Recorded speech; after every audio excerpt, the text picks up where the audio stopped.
சுனில் கனகூல் வந்து நானும் நாராயணசாமியும் இது பாக்கியராஜ் வந்தார் நினைக்கிறேன், ஃபார்ச்சூன் ஹோட்டல்ல போய் பார்த்து சுனில் கனகூல்கிட்ட கேட்டாப்புல நம்மகிட்ட 2016 நீங்கள் சொன்னதை கேட்டிருந்தா திமுக ஆட்சிக்கு வந்துடும். சுனில் கனகூல் என்கிட்ட சொன்னது, நீங்கள் சொன்னதை கேட்டால் திமுக ஆட்சிக்கு வந்துடும், நீங்கள் சொன்னதை கேட்காம போன தப்பு தான் சார். இப்போ பாமக விசிகாவில் என்ன செய்யன்னு கேட்டாப்புல நான் சொன்னேன், விசிகாவை சேர்த்துக்கிடுங்க, குறைஞ்ச சீட்டு நிறைஞ்ச லாபம், விசிகாவை சேர்த்தாலே உங்களுக்கு சூப்பர் ஃப்ளோஸிங் வேண்டாம், பாமக சூப்பர் ஃப்ளோஸ் ஓட்டில் ஜெயிக்காண்டாம், கேரண்டி ஓட்டில் 20 ஜெயித்தா போதும், அதனால நீங்கள் ஜெயித்திடலாம். அது இன்னொன்று, பாமகவுக்கு நீங்கள் 5 கொடுத்தீங்கன்னா அவங்க 5ஐயும் ஜெயித்துக்கிட்டு அன்புமணி முதல்வர்னு வருவார்.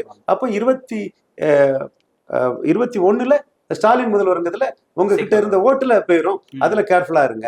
அப்போ நீங்க சொன்னதெல்லாம் கரெக்ட் தான் சார், நான் தலைவர் ஸ்டாலின்ட்டு சொல்லிட்டேன், அவரும் இதைத்தான் ஃபீல் பண்றாருன்னு சொன்னப்ப நான் சொன்னேனே சொல்லுங்க முதல்வர்கிட்ட, எதிர்கட்சி தலைவர்கிட்ட. அதுக்கப்புறம் தான் முதல்வர் ஆனார்.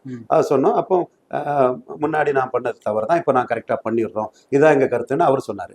அதுக்கு பிறகும் இந்த ஜான் ஆரோக்கியசாமி கிறிஸ்தவர் வந்து ஒரு காங்கிரஸுக்கு ஆதரவான ஒரு இது பண்ணதுக்கு எங்க பக்கமே இருந்துக்கிட்டு ஒரு பிளே பண்ணி காங்கிரஸ் தலைமைக்கு வந்து பாமக இருந்தாதான் 40 ஜெயிக்கும் அல்லது 30 தான் ஜெயிக்குமாமே, வடக்க 10 சீட்டு போயிருமாமேன்னு ஒரு லாபியை காங்கிரஸ் இதுல பூதாகரமா உருவாக்கி விட்டுட்டாங்க.